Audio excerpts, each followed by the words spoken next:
thank you very much for choosing my poems to be profiled, and just like to say thanks to Wendy Klein for her profile of me. Wendy can't be here, but thinking of her. And also thanks to Peter for, I think it's a really stunning cover of South. The first one I'm going to read is In South. It's called Leica at 60, and I wrote it on, I think, round about the 60th anniversary of when Leica went into space. She was the first living creature, not the first living creature to go into space, but first one to make Earth orbit. Of course, she didn't survive, but in poetry you could make things happen differently. Leica at 60. She is very old now and spends most of the day curled in her basket. The others come to visit her: Belka and Strelka, Lisa and Rizik, Bolik, who ran away and is standing, substitute for missing Bolik. The hairs round her nose are white, where the scientist kissed her before he closed the hatch. She's forgotten that kiss, as she's forgotten the voices that spoke of discovery, of mission, of the need for sacrifice. What she remembers are the Moscow streets, their brilliant smells of snow and rain and pits, scraps of meat gnawed from a bone, every day the thrill of still being alive. But she's not afraid of death. She will choose her own time, get up, walk stiffly out under the arch of night, feel the wind ruffling her fur, breathe in the stars.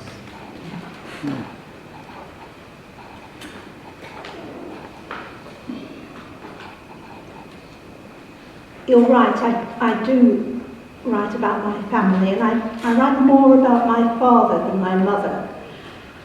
So this is a kind of apology to my mother. It's a poem about her. It's called My Mother Returns to Her Garden.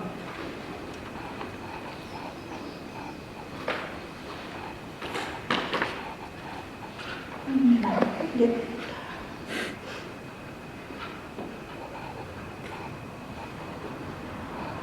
Given it back for just a few hours, she stands on the kitchen step, poised as she will be forever, halfway to a hair appointment, and with library books unread.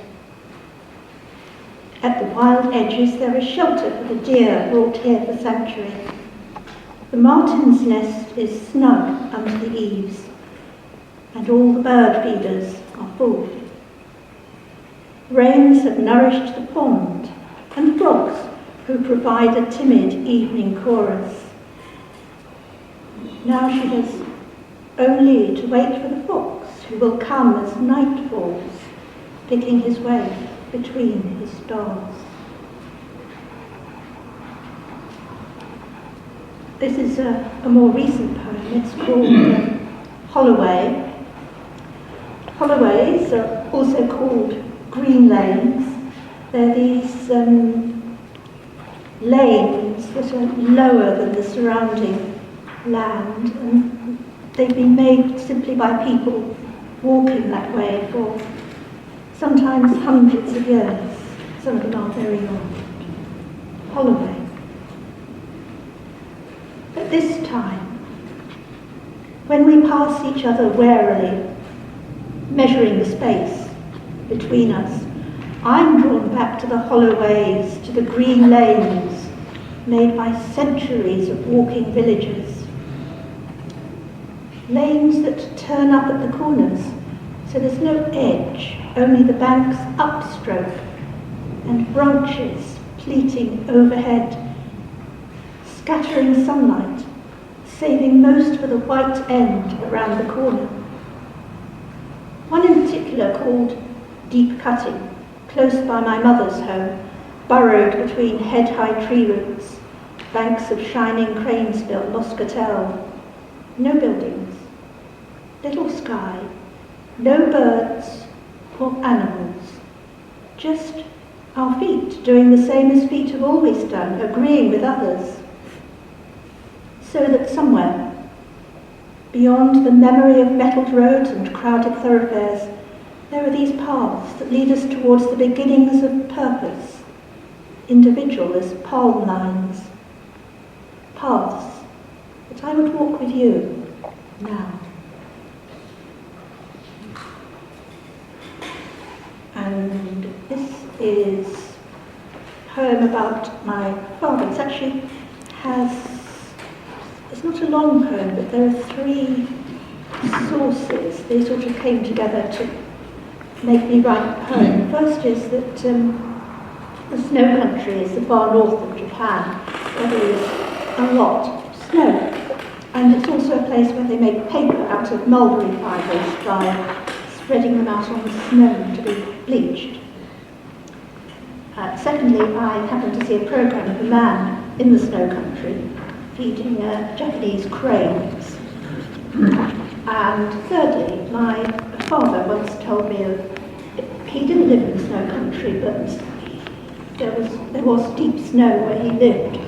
And one day he slid back the door of his house where he lived with his grandparents, and there was just a complete white wall in front of him. The snow had fallen in the night right above the house, and he had to dig his way out. So those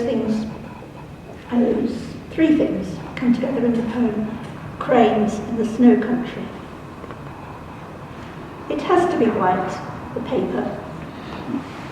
For how else would you see the loneliness of house and fence and tree, or the red caps of the cranes who dance their stately dance deep in the snow country? There they spread mulberry fibres on bleaching fields for the ultraviolet and ozone of snowmelt, harvesting the weather's gift, so that what blanks out thought, the sliding doors my father opened on a pure wall of white, can be overwritten with what we can speak of. The man with the plastic bucket who tramps out every day to throw handfuls of grain, or my father tunnelling towards the light. Thank you.